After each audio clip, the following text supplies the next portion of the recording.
Bonjour à tous, j'espère que vous allez bien.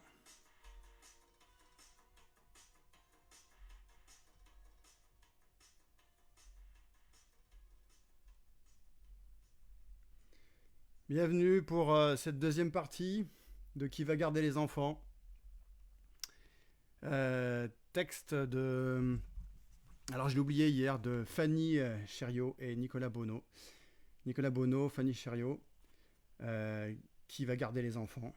Alors pour vous faire un petit résumé par rapport à hier, c'est l'histoire de Nicolas Bonneau, qui se demande pourquoi il y a si peu de monde, si peu de femmes, pardon, en politique. Et il y a si peu de monde qui en parle. Alors voilà, il commence à faire son enquête. Il rencontre Cyril, le coach de vie, hein, qui est plutôt un gros macho. Il rencontre Yvette Roudy, qui a été ministre sous Mitterrand. Après, il rencontre aussi Virginie, la maire de Saint-Amand, commune de Saint-Amand, dans le Limousin. Donc voilà, on en était à ce coach de survie des femmes en politique. Donc je vais vous lire la suite. Alors.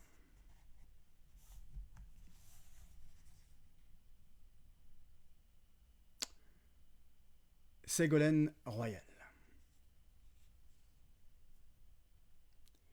Nicolas. Nicolas et Ségolène Royal.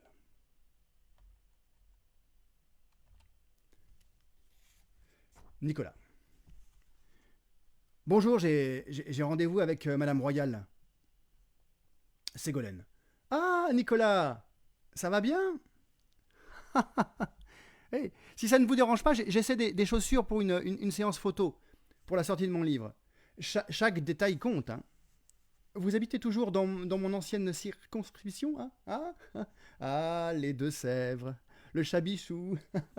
Non, je plaisante. Merci. Vous savez, Nicolas, la plupart des socialistes ne sont pas sexistes dans la vie politique. Ils lancent la machine à laver, ils gardent les enfants quand leur femme a une réunion, ils s'accommodent de mieux en mieux de la mixité. Mais l'élection présidentielle, c'est une histoire de... une affaire vraiment sérieuse. Une affaire d'homme. Hein? Comment vous les trouvez, Nicolas? Donnez-moi les mêmes en rouge, s'il vous plaît. Je pense être la seule responsable politique à avoir été représentée par ses pieds. Il y a même eu une photo pleine page de mes chaussures près desquelles gisait une rose. Non mais a-t-on voulu dire que je piétinais le socialisme? Chez Freud, les talons hauts sont un substitut du phallus pour les femmes. Intéressant, non? Elles me font pas mal, celles-là. Hein. Vous savez, il y a une chose qui m'a beaucoup marqué avec Michel Rocard. Tiens, tenez, on vous refait la scène. Hein. On est en 2006, à l'antenne de la campagne socialiste pour l'élection présidentielle, juste après les primaires. Alors vous, Nicolas, vous faites Michel Rocard, et moi, je fais Ségolène. Hein? Si, j'insiste, allez. Donc, Michel Rocard. Allez-y. Hein. Bon, très bien. Hein. Bonjour, je viens voir Ségolène. Je dois absolument lui parler. Bonjour Ségolène, comment vas-tu? Ségolène Royal. Oh, mais qu'est-ce que vous le faites bien, Nicolas, c'est incroyable. Bon, j'y vais. Oh, Michel en personne. Bah, ça va très bien, merci. Hein. Quel bon vent t'amène, Michel. Ça faisait longtemps. Ah, assieds-toi, je t'en prie. Ah, je suis un peu pressé, je t'avoue, hein, il ne reste que 48 heures avant la clôture du dépôt des candidatures, et entre la victoire aux primaires, les déclarations à la presse et les réunions, le temps file à une vitesse. Michel Rocard, Ségolène. Je serai bref. Je suis venu te dire, primo, que tu n'y arriveras pas. Et secondo, qu'il te reste quelques heures pour te retirer. Qu'est-ce que tu veux dire? Tu n'y arriveras pas. Je suis le meilleur candidat. Il faut que tu te désistes en ma faveur. Voilà, j'ai les sondages, c'est moi le plus populaire. Tu fais publiquement appel à moi et le tour est joué. Hein. C'est ta chance. Si tu ne la saisis pas, Tu vas te balayer. Tu ne seras même pas au second tour. Mais attends, comment je procède, Michel? Dis-moi. Je veux voir tout le monde, toute mon équipe, les militants qui ont voté pour moi, les médias, et je leur annonce: Ah bah désolé, hein, tout le monde, je viens de réaliser que je suis nul. Oh, bah j'y avais pas pensé, excusez-moi.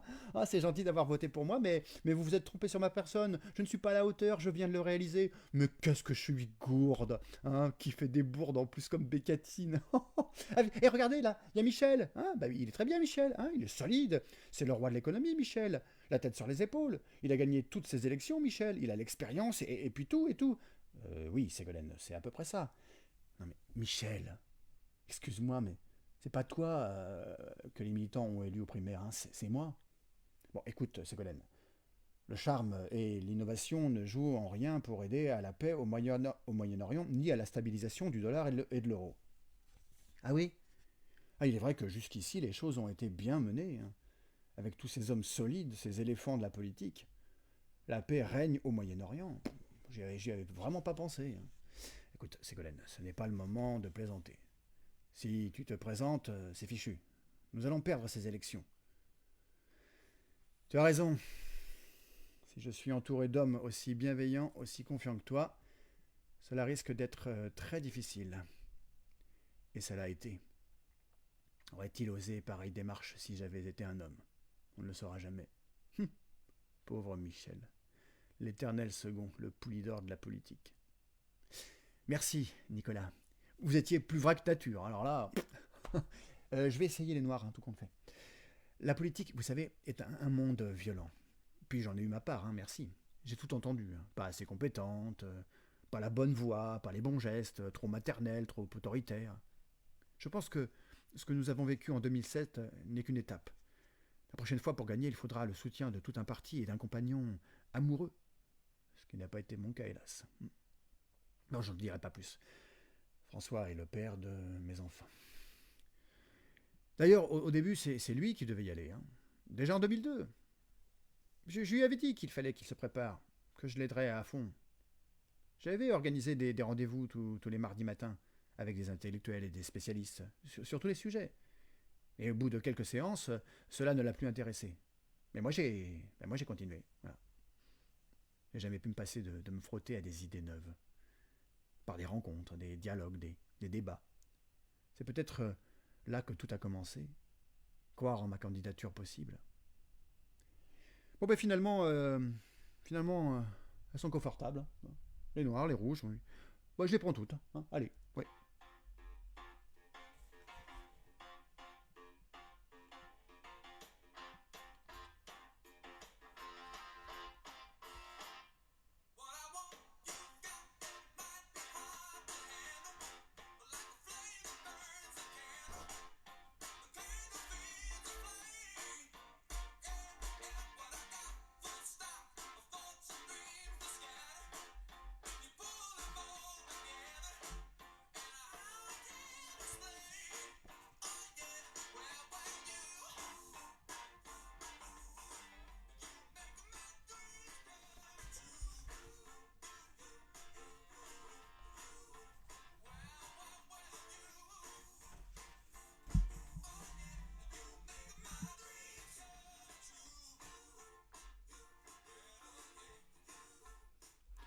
Tu cours toujours à travers la forêt. Les feuilles fouettent ton visage.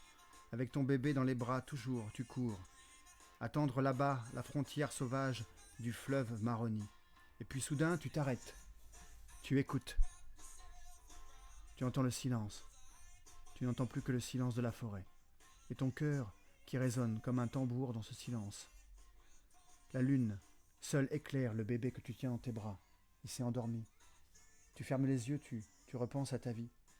Tu te revois, petite fille, parmi 11 enfants. Tu joues avec tes frères et sœurs dans la petite cour carrée. Ta mère rentre du travail, fatiguée, épuisée. Ta mère à la fois dure et généreuse. Vous devez travailler dur pour avoir une vie libre et indépendante. Tu montes dans le grenier, en cachette, comme chaque soir. Dans le grenier, il y a un coffre. Et dans le coffre, ton trésor, des livres. Tu lis jusqu'à plus soif, avec la lumière de la lune qui passe par la lucarne du toit. des heures et des heures dans ce grenier, avec ton trésor. Et devant tes yeux, les paysages s'ouvrent. Dans ta tête, l'imaginaire s'installe. La poésie fait son nid. Les idées vagabondent. Il te reste tant de choses à savoir, tant de choses à découvrir. Tu entends un bruit autour de toi. Tu ouvres les yeux. Dans tes bras, la mine se réveille. Il a faim. Ton enfant. Tu lui redonnes ton sein. Il tète ton sein, avec empressement, sous la lumière de la lune. Et toujours le silence de la forêt, tout autour. Plus de cris, plus de chiens. Ils ont dû abandonner les recherches. Alors, tu reprends ta marche vers le fleuve Maroni.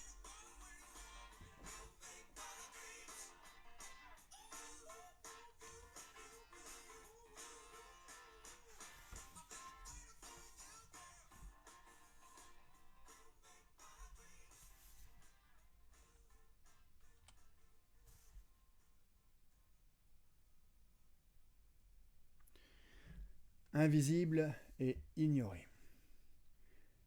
Nicolas.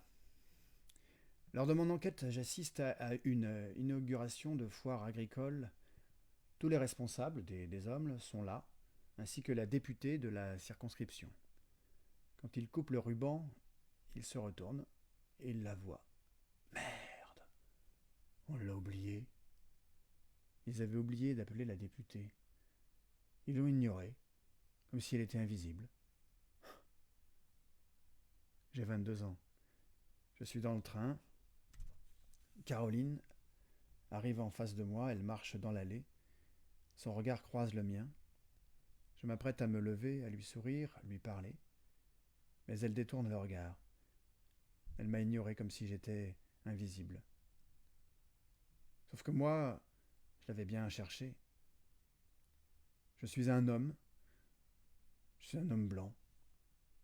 Je suis un homme blanc de 45 ans, français, hétérosexuel, avec un revenu de classe moyenne et je suis par essence un dominant.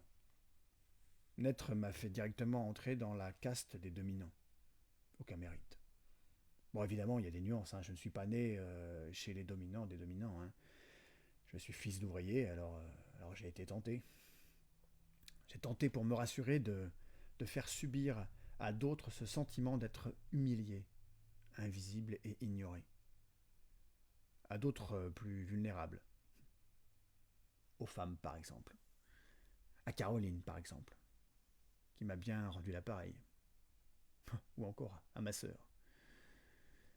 C'est tentant, non ?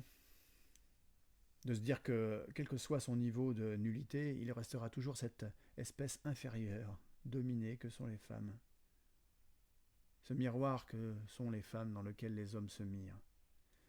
Miroir, mon beau miroir, dis-moi que je suis le plus grand, que je suis le plus fort. Dis-moi que je suis le plus bel homme du royaume. Dis-le-moi.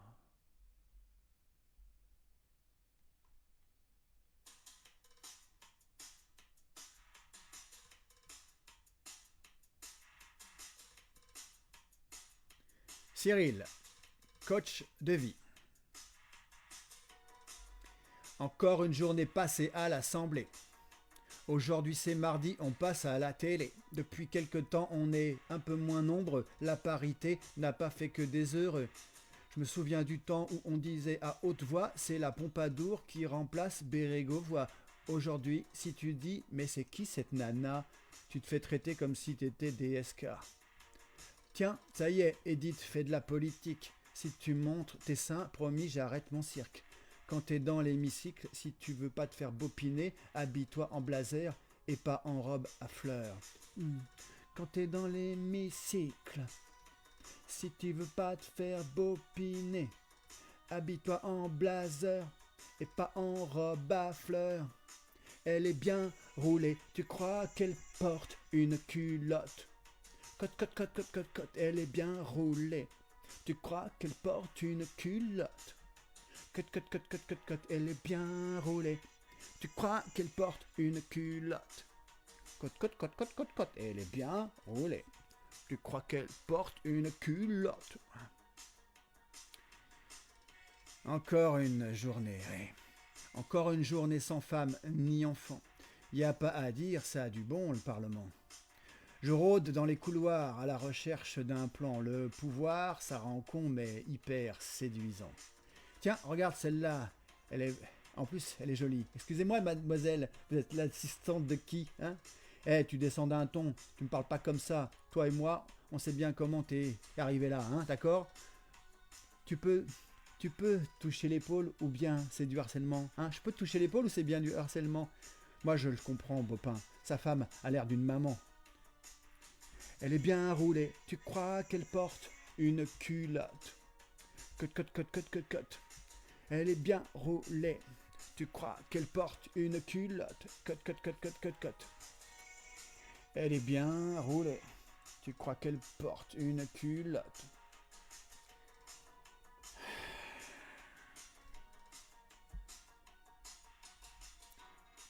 Aujourd'hui, c'est émouvant. Faut faire attention. On en a vraiment marre de leur féminisme à la con. Heureusement, il y a encore la brasserie, le Bourbon.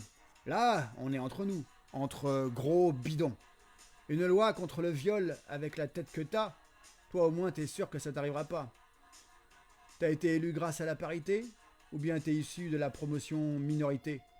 Maintenant, tu vas rentrer faire tes pattes à ton mari. La politique, c'est pas fait pour les poupées Barbie. Quand t'es dans l'hémicycle, si tu veux pas te faire bopiner, habille-toi en blazer et pas en robe à fleurs. Elle est bien roulée, tu crois qu'elle porte une culotte? Côte. Elle est bien roulée. Tu crois qu'elle porte une culotte? Côte.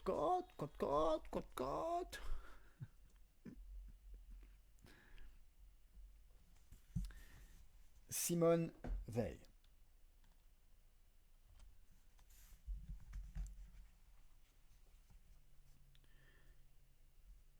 Je ne sais pas si, en définitive, on change tellement. Je crois que je suis sérieuse avec le manque d'humour que ça comporte, qui est une chose qu'on me reproche dans ma famille. Je crois que je ne peux pas. Je ne peux pas prendre les choses à moitié, les petites choses, même, mais j'ai envie qu'elles soient bien faites et qu'elles soient vues. Qu'elles soient vues au fond. J'aime au fond, j'aurais aimé être une femme superficielle, j'aurais aimé être frivole, mais je n'y arrive pas. Je n'y arrive pas et je n'arrive pas à me désintéresser. Je n'arrive pas surtout à ne pas me passionner. Je ne voudrais pas être le ministre de la contraception et de l'avortement. Ça m'ennuierait. Je pense que la santé, c'est vraiment tout autre chose. Que c'était un phénomène épisodique qu'il fallait régler. Je suis contente de la solution qui a été adoptée par le Parlement, sur proposition du gouvernement. On a dit longtemps, les Français ne veulent pas de femmes dans la politique. Ils se méfient. Ils pensent que les femmes ne peuvent pas mener un ministère. Si les partis présentaient des femmes, prenaient des femmes dans leurs responsables, on disait, on est sûr qu'ils vont se couler. La femme ne sera pas élue. Je crois que c'est tout de même la popularité de François Giraud et la mienne qui démontre qu'en définitive, il n'y a pas du tout une méfiance systématique. Je trouve que j'ai eu une vie très curieuse. De la chance. De la chance sûrement d'avoir eu l'enfance que j'avais eue au départ. Enfin, les premières années, parce que j'avais une mère extraordinaire. Enfin, tous les gens disent ça.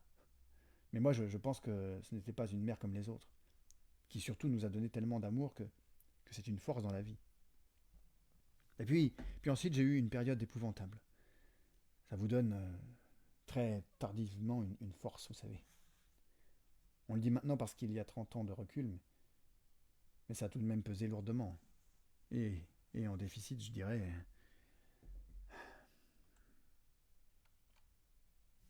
Angela Merkel. Une table. Des Brötchen. Vue magnifique sur les montagnes bavaroises. Sur le mur du salon, un trophée de chasse. Un fusil. Edmund Stoiber, bavarois influent du CDU. Le parti conservateur allemand reprend un café. Noir. Comme son humeur. Il est furieux. Angela Merkel, l'autre potentielle candidate du CDU aux élections de 2002 pour la chancellerie, ne veut toujours pas se désister en sa faveur. Elle doit pourtant comprendre qu'elle n'a pas la carrure. Il est temps. Il lui téléphone. Un peu tard, fête de la bière de Munich, Stoiber savoure une pinte de Paula. Ah, Angela, quel beau mois d'octobre, n'est-ce pas? Oui, Edmund. J'ai bien fait de venir. Oui, Angela. Prends donc un verre. Merci, Edmund. Edmund? Oui, j'ai pris ma décision.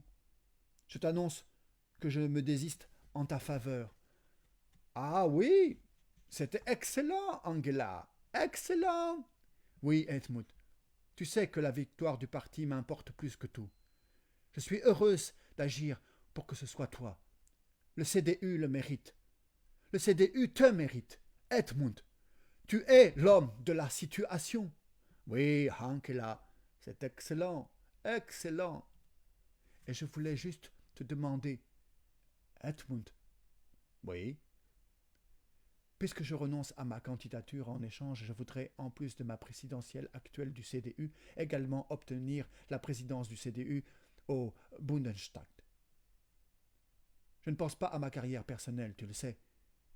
Mais je pense qu'il serait bon pour le parti que j'occupe ces deux postes. Mais Angela, Friedrich Merz est un bon président de notre groupe au Bundestag. Je sais, mais je pense que je peux faire mieux. Je me sacrifie pour ta victoire. Ne l'oublie pas. Ah, oui, c'est mieux. C'est vrai. Et tu vas gagner, Edmund. Je suis convaincu que la victoire est pour ces prochaines élections. Oui. C'est excellent, Angela. On fera comme ça. Trinquons à la victoire. Trinquons, Edmund. Mais il n'y aura pas de victoire. C'est Schröder, le candidat démocrate, qui remportera ces élections. En un seul coup. Angela a éliminé deux de ses plus gros rivaux.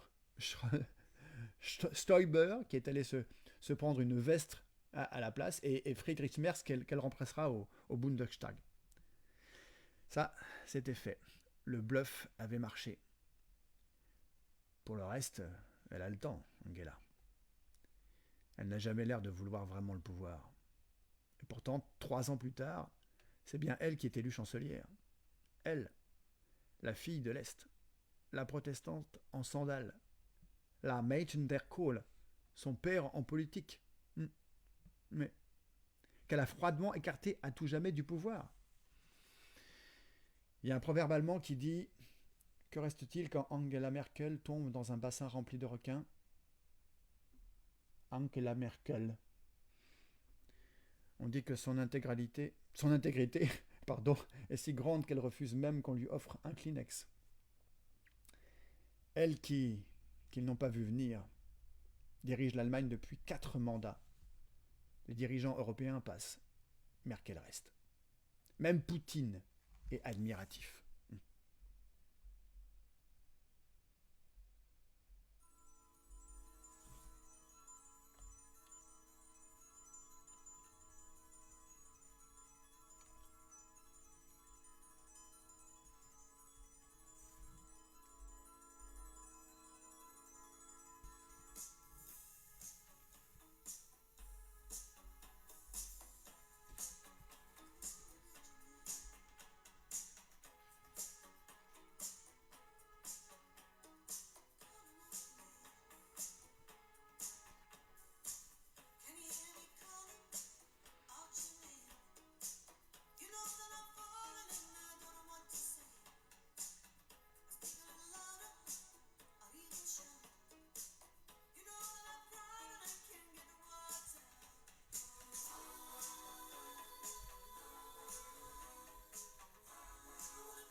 Athéna Thatcher. Zeus, le dieu tout-puissant de l'Olympe, le roi des dieux, vit avec Métis. Le couple est heureux. Et Métis va bientôt avoir un enfant du roi. Un jour, Gaïa, la terre annonce à Zeus une inquiétante prédiction. Ta femme, Métis, enfantera un garçon qui te surpassera en ruse et en puissance et finira par te détrôner. Zeus est un souverain sans rival. Il n'a aucunement l'intention de partager son pouvoir, encore moins de le céder. Il décide de tout faire pour que cela n'arrive pas.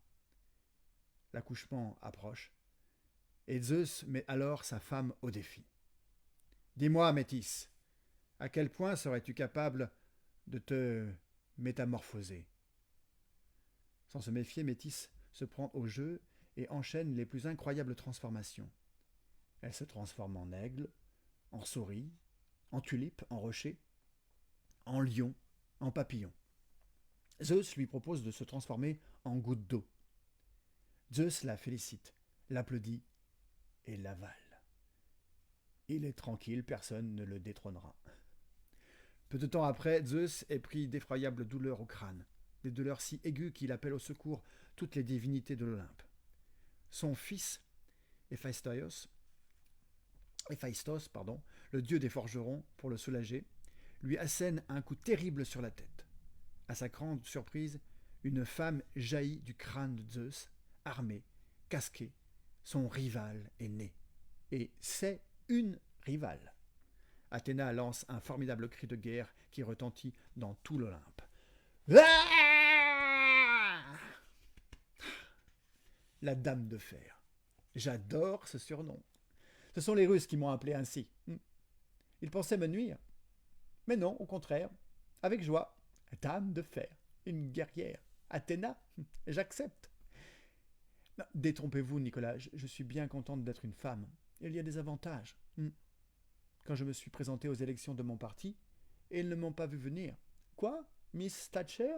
No way! Mais qu'est-ce qu'il dit? Il est fou. Ce fou, c'est mon mentor, Keith Joseph. Il est en train de dire n'importe quoi. Il dit qu'il faut réguler les naissances des pauvres. Il a le droit de le penser, mais pas de le dire. Non, mais vous vous rendez compte? On est perdu, là. Il a perdu une roue, notre chef. On va nous taxer d'eugénisme. Oh, il abandonne. Il se désiste. Si on n'a pas de leader, on va encore perdre, c'est sûr. On perd depuis la guerre, c'est pas compliqué. Bon, ben j'y vais. Oui, Nicolas, oui, j'y vais, oui. Eh oui, il faut y aller, c'est le moment ou jamais. Mais quoi, impossible? Mais lâchez-moi, Nicolas, espèce de sale petit gauchiste français. Ben oui, une femme, pourquoi pas? J'y vais, on verra. Peut-être qu'ils seront si surpris qu'ils ne diront rien. Je vais me faire filmer dans ma cuisine, tiens, avec Denis et les enfants, en bonne ménagère. Je vais remettre l'Angleterre au travail, moi, tu vas voir. Je serai sans pitié avec les mineurs grévistes. Je laisserai mourir de faim les terroristes de l'IRA en prison, et je ferai la guerre jusqu'au fond de l'Argentine. Hein? Si vous voulez que je vous dise une chose, demandez à un homme. Si vous voulez qu'une chose soit faite, demandez à une femme. Je ferai ce qu'ils n'osent pas faire. Il n'y aura pas d'alternative.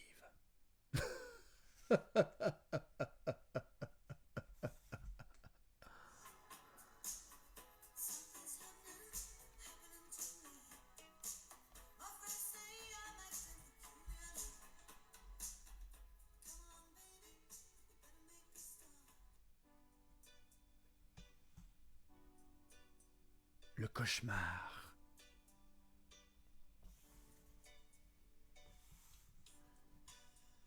C'était un samedi soir, on était en train de dîner entre amis. Une soirée tranquille, une bonne bouteille de vin, un bio, certainement, tout allait bien. Et puis, là, un de mes amis parle de MeToo. Balance ton porc. À mon avis, si vous voulez bousiller une soirée, c'est exactement le bon sujet. L'un d'entre nous dit Moi, je ne suis pas féministe. Je suis pour les différences entre les hommes et les femmes. Et qu'on continue de se séduire. Et puis merde, les femmes, c'est pas pareil, non? Et là, je me suis souvenu de Yvette Roudy. Oui, vous savez, Yvette Roudy. Excuse-moi, mais je crois que tu te trompes. Tu confonds tout. Identité, égalité. Le féminisme, c'est vouloir l'égalité entre les hommes et les femmes, partout. Les mêmes droits, c'est tout. Eh oh, c'est bon, Nico, hein. Tu nous fais pas la leçon, hein, non? Tu lis 2 bouquins sur le féminisme et ça y est, monsieur est féministe. Les femmes, c'est pas pareil, hein? Non? Mais t'entends ce que tu dis? Les femmes, c'est pas pareil. T'entends ce que tu dis? Les femmes, c'est pas pareil. Et si tu remplaces le mot par femme par autre chose, je sais pas moi, les noirs, c'est pas pareil. Les arabes, c'est pas pareil. Les homos, c'est pas pareil. Et puis là, une des femmes qui n'avait encore rien dit jusque-là se lève. Elle monte sur une chaise. Elle monte sur la table.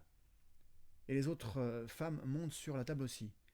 Et là, il y en a une qui commence à enlever sa chemise. Elle se déshabille. Et puis, toutes se déshabillent. Elles enlèvent leur soutien-gorge. Elles enlèvent leurs culottes. Elles se retrouvent toutes nues sur la table. Nous, on se regarde, mais qu'est-ce qu'elles font? Elles se mettent à rire. Leurs seins et leurs fesses bougent dans tous les sens. Elles écartent les cuisses. Elles grandissent, elles grandissent. Elles sont de plus en plus grosses, de plus en plus énormes. Elles crèvent le plafond. Nous sommes ensevelis sous un amas de chair. Une vulve géante, grande comme un vaisseau spatial, s'ouvre et se ferme comme un cœur qui bat. Je sens quelque chose qui m'aspire. Je vais bientôt disparaître dans ce trou immense et sombre. Je vois au bout d'un tunnel sombre une silhouette. C'est une femme. Elle porte sa tête sous son bras. Si la femme a le droit de monter à l'échafaud, elle a aussi le droit de monter à la tribune.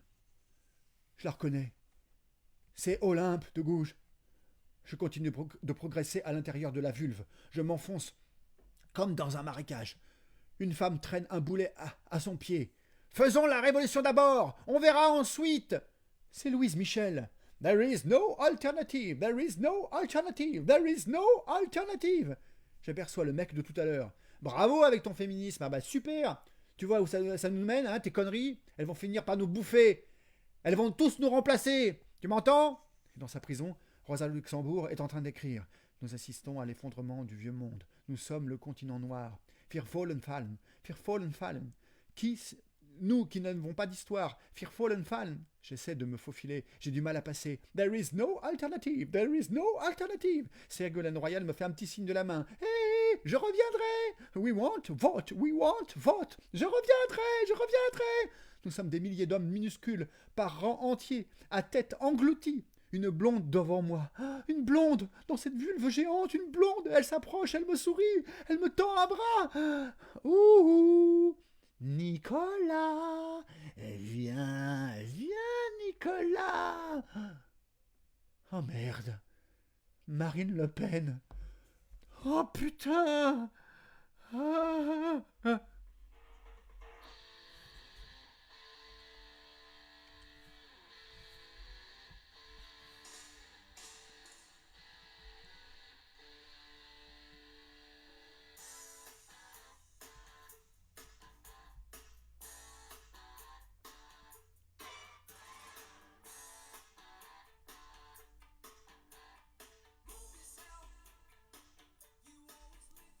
Allô?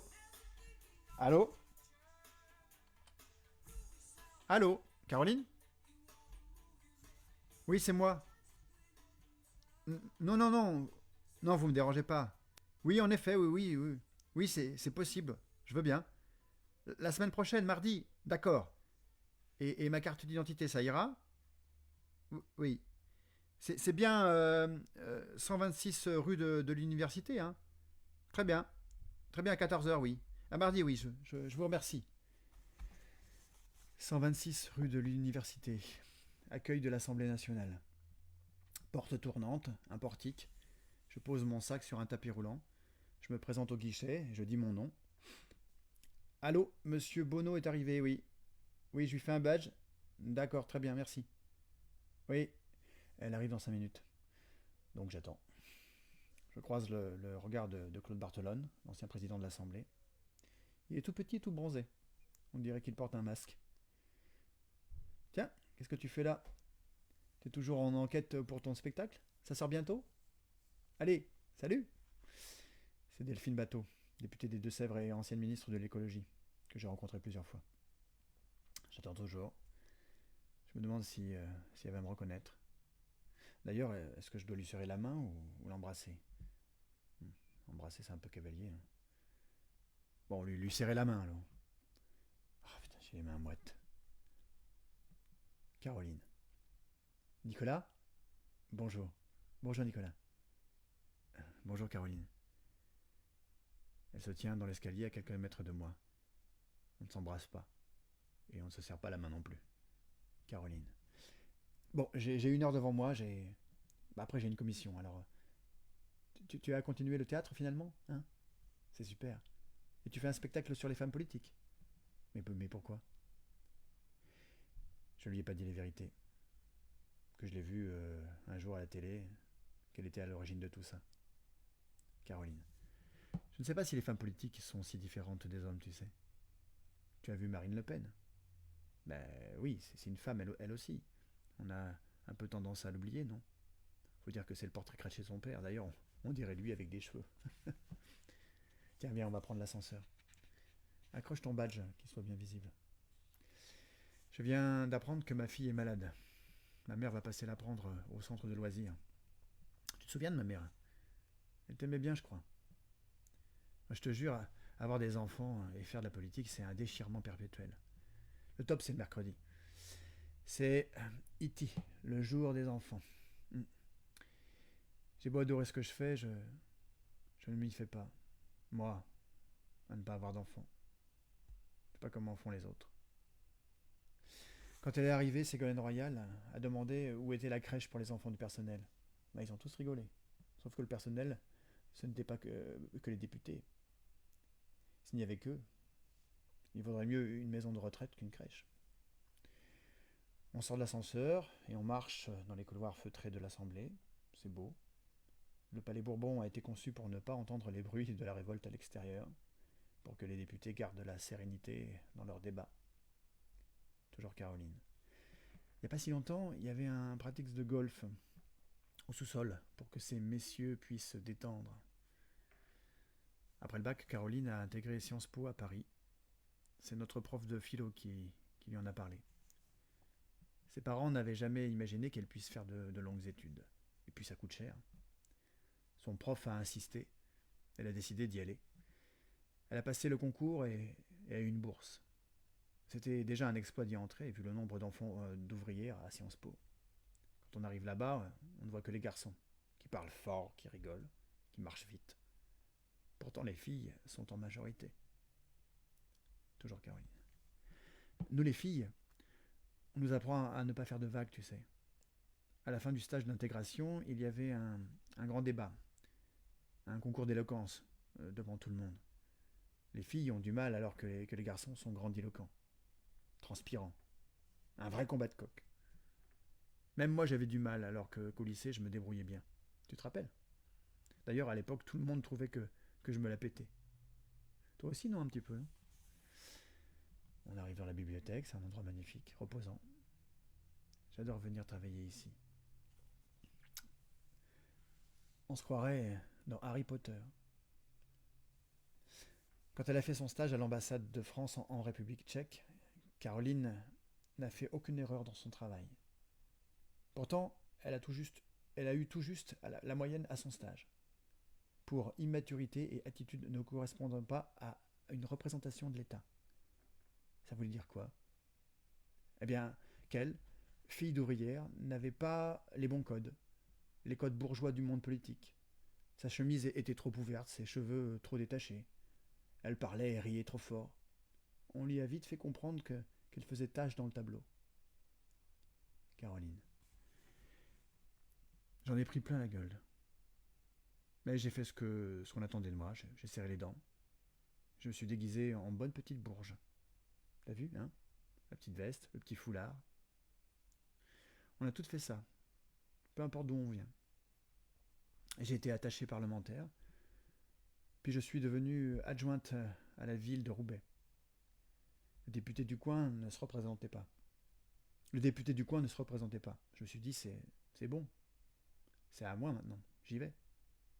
Son suppléant voulait y aller aussi, mais personne ne le voyait serrer les mains sur le marché, le pauvre.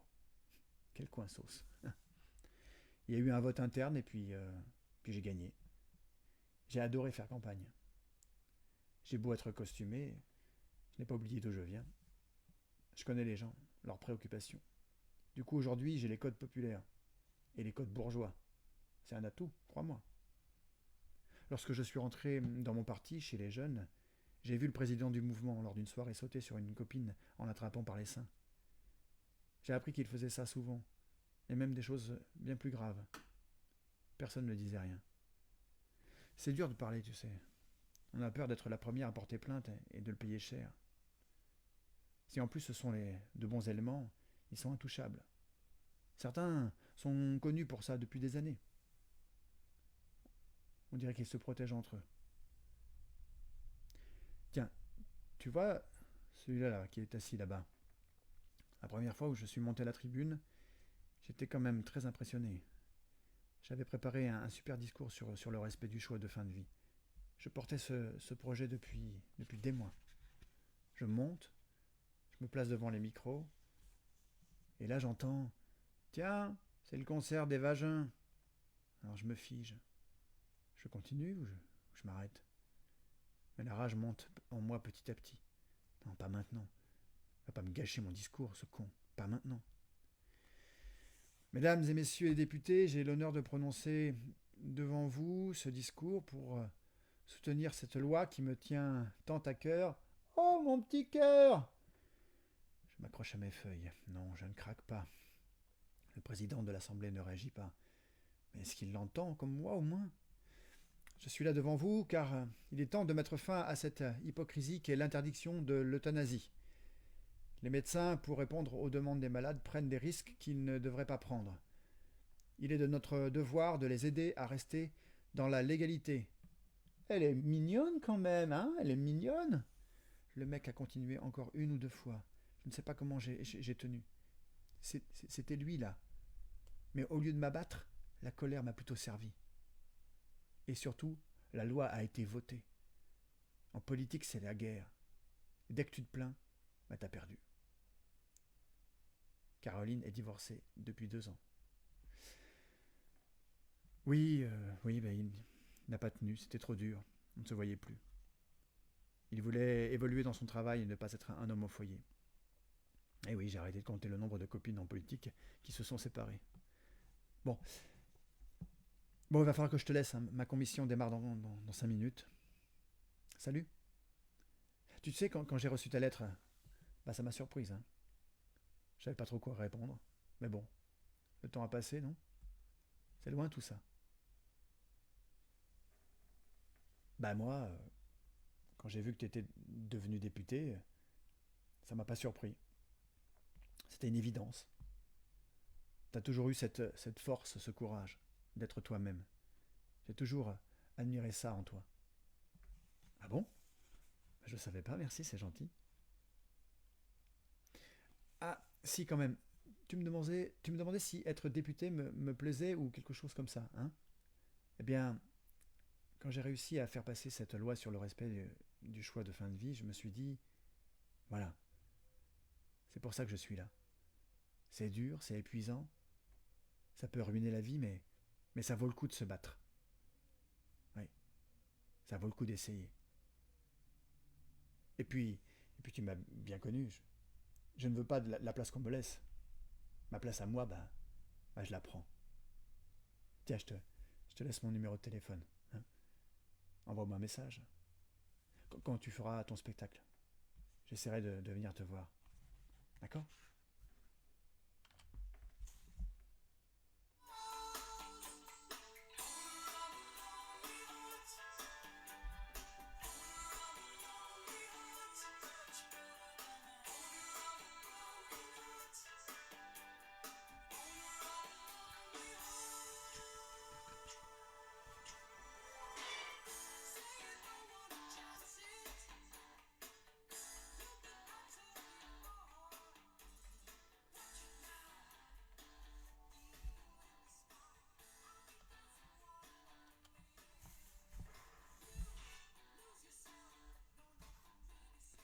Tu es devant le fleuve Maroni.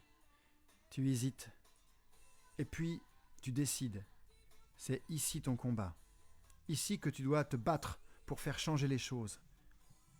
Convaincre que l'indépendance est la seule solution. Que l'État français vous achète avec ses allocations. Et que tout est corrompu. Absolument tout. Tu refais le chemin inverse, avec ton bébé, dans les bras toujours. Tu es de retour à Cayenne. Tu marches dans les rues noires de la ville. Tu es épuisé. Ton corps est épuisé, mais ton esprit est plus lucide que jamais. Ton esprit est rempli des poètes qui t'accompagnent. Tu penses à Césaire. Il aura pour toujours ton respect et ton admiration. Une maison avec une lumière allumée. Tu frappes à la porte, 2 coups rapprochés et un coup éloigné. On vient t'ouvrir. Tu entres. Ils sont une dizaine à t'enlacer. Une dizaine de camarades. Tu demandes des nouvelles de ton compagnon. Puis, tu racontes la forêt, les chiens, les cris, la mine, ton retour. Tu cites Senghor. J'ai rêvé d'un monde de soleil, dans la fraternité de mes frères aux yeux bleus. Tu éclates d'un rire joyeux.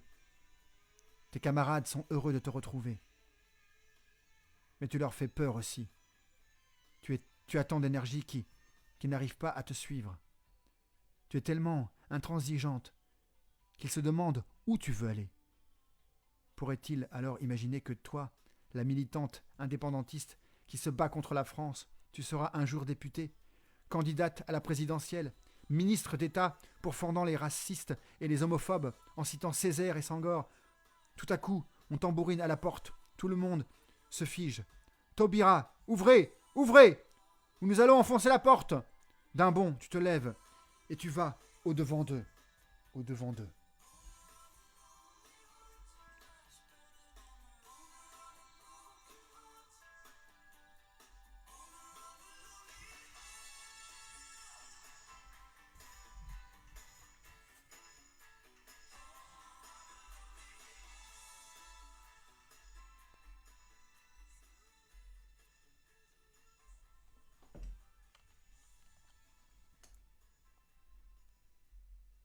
Le totem du pouvoir féminin.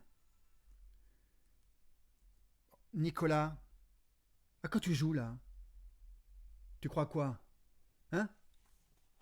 Tu crois quoi? Que tu peux parler pour nous comme ça? Tu crois qu'on a encore besoin d'un homme de plus pour parler à notre place? Tais-toi! T'en as pas marre de nous considérer comme des animaux étranges? Des êtres hybrides, déesses, gorgones, monstres, victimes, putes, vulves géantes, et puis quoi encore? L'autre. Nous sommes toujours l'autre. N'as-tu pas encore compris que nous sommes comme toi, imbécile? Nous sommes violentes et tendres comme toi. Nous avons envie d'être chefs, mais nous voulons aussi être aimés, entourés, protégés, comme toi. Nous voulons tout. Nous voulons changer le monde. Et pourquoi pas? Il y a de l'argent pour l'armement, pour les bombes, les sous-marins nucléaires, la finance et l'industrie lourde. Mais il n'y a rien ou si peu pour protéger cette terre. Il n'y a rien ou si peu pour élever les enfants que nous mettons au monde. Et tu sais quoi, Nicolas? C'est pas toi qui vas nous libérer, hein. C'est nous qui allons te libérer. T'en as pas marre, toi, d'être un homme? T'en as pas marre de devoir être fort, toujours? T'en as pas marre de jamais pleurer? T'en as pas marre d'être la chair à canon, d'être sacrifié à la mine, à l'usine, aux objectifs de l'entreprise? La libération de l'homme passera par la nôtre. Nous sommes reliés les uns aux autres. Et si jamais nous ne sommes pas meilleurs que vous, je pense que nous pourrons difficilement faire pire. Oui, faire pire. Épilogue. Tout à l'heure, avant d'entrer sur scène, j'étais en loge. J'ai reçu un texto. Salut, j'étais à ton spectacle hier soir. Je suis contente de voir que toi aussi, tu ne t'es pas contenté de la place qu'on t'a donnée. Et puis tu as évolué parce qu'à l'époque, excuse-moi, mais t'avais été un vrai connard avec moi. Comme quoi, tu vois, là, les hommes sont des femmes comme les autres. Et c'est signé Caroline. Les hommes sont des femmes comme les nôtres. Les hommes sont des femmes comme les autres. Les hommes sont des femmes comme les autres. Les hommes sont des femmes comme les autres.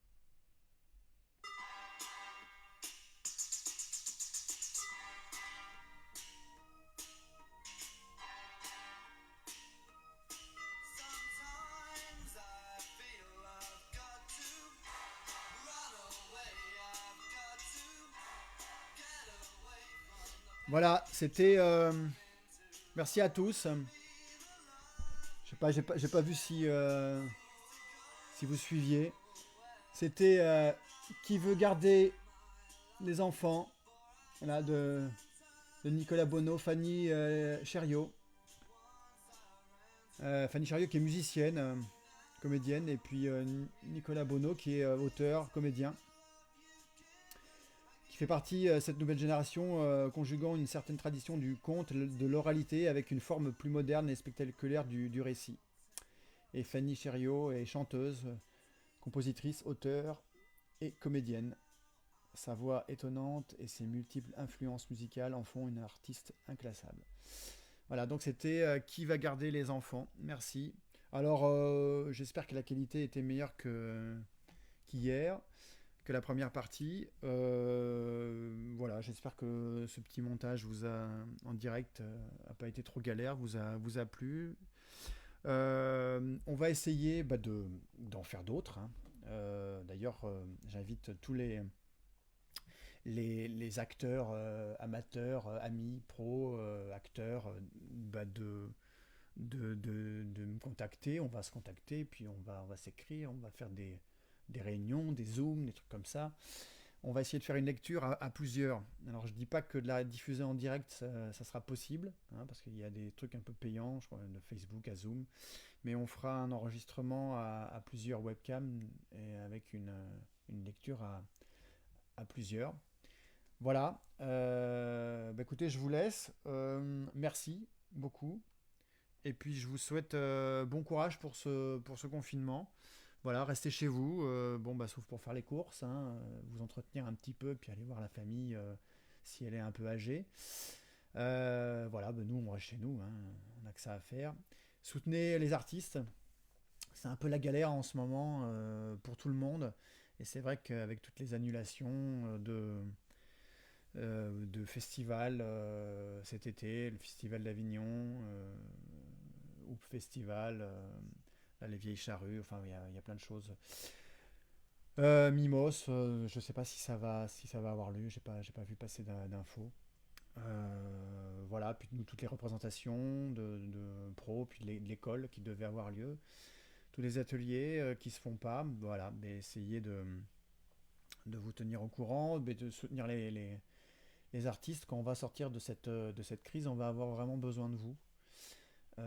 D'ailleurs, tout le monde va avoir besoin de tout le monde, il va falloir qu'on s'entraide et il va y avoir voilà, il va falloir reprendre le chemin du boulot, de l'école, de notre vie. Les choses sont pas du tout les mêmes, ça c'est sûr. Ça sera pas la même chose. Mais peut-être que ça sera justement un monde nouveau, hein, fait de théâtre, voilà, plus de rencontres, plus de... Voilà, qu'on se retrouve pas que sur le pavé dans les manifs pour gueuler, quoi, mais qu'on se retrouve pour des belles choses. Voilà, à bon entendeur. Allez, ciao ciao, salut.